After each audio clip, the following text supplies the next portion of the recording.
Before we get started with this video, I want to thank Brian from GQ Jewelers. They're located here in San Diego, California, and if you know anything about this channel, is that I like to support local businesses. Now, GQ Jewelers will lend me the watches from time to time. I get to make content and hopefully you guys will support them in return. I do have a link to their website in the description, but I do not get a commission.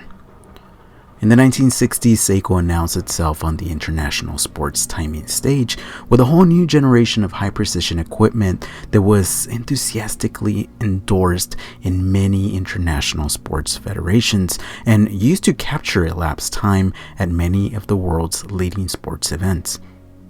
In 1969, Seiko introduced a Seiko Speedtimer with the innovative caliber 6139. It was the world's first automatic chronograph with a column wheel and vertical clutch. Two devices that deliver real improvements in the measurement of elapsed time in a wristwatch and are still a prerequisite in high functionality chronographs.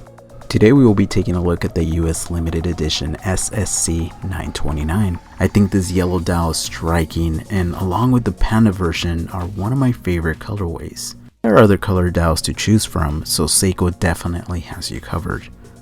According to Seiko, the Seiko Prospects borrowed inspiration for the dial color from vintage race cars. This exciting special new edition launched exclusively in the US market, and it was to celebrate the 1969 Speedtimer. Let's get into the specs of the watch. The case and bracelet are constructed of 316L stainless steel. The case measures in at 41.4 millimeters. It's 45.9 millimeters from lug to lug. The thickness comes in at 13 millimeters, and in between the lugs is 21 millimeters. Protecting the dial, we find a domed sapphire crystal with inner AR. The watch has a water resistance of 100 meters, and the entire watch with the insights bracelet weighs in at 164 grams. The dial is very bright even in low light conditions. The chronograph function measures up to 60 minutes of elapsed time in half-second increments, and it includes a split time function. If you love Speedmasters, the bezel has a very similar look, and the watch is framed by that black tachymeter ring.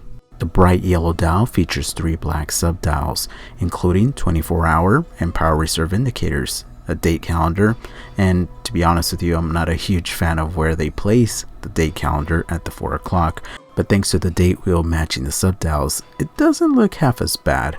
I also do like the red pops of color with those hands. The lume, what Seiko calls Lumibright, has been applied on the hands and on the indices. They put plenty of it. I think it could be a little bit brighter, but in low light conditions you could definitely read this watch. On my 6 7/8 inch wrist, the watch wears good and really reminds me of when I wear a Speedmaster Professional.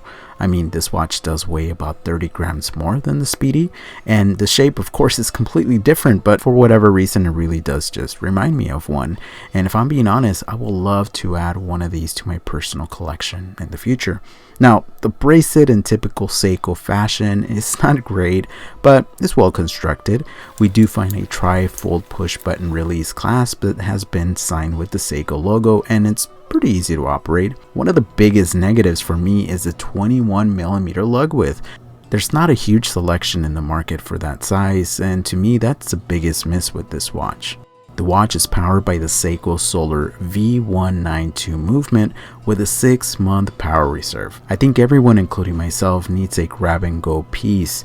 This movement has a frequency of 32,768 Hz, and according to Seiko, an accuracy of ±15 seconds per month. If you look at the sub-dials, they're a bit transparent, and that's how the movement is able to be charged. This watch is going to run you around $700, give or take, and I think it's priced fairly. Look, if you're in the market for a chronograph with history, reliability, but you're not looking to break the bank, this watch is a great choice. Sure, it's not perfect. The 21 millimeter lug width sucks. I'm not a huge fan of that 4 o'clock date position. The lume, well, it could be a little better, but overall I really like this one. Let me know what you think about this dial color and the whole collection as a whole, and let's take it a step further. Do you think Seiko was the first watch company to release a mechanical chronograph, or was it Zenith? Anyway, I hope you guys enjoyed the video. Don't forget to support my friends at GQ Jewelers. Until next time, be safe out there and stay humble.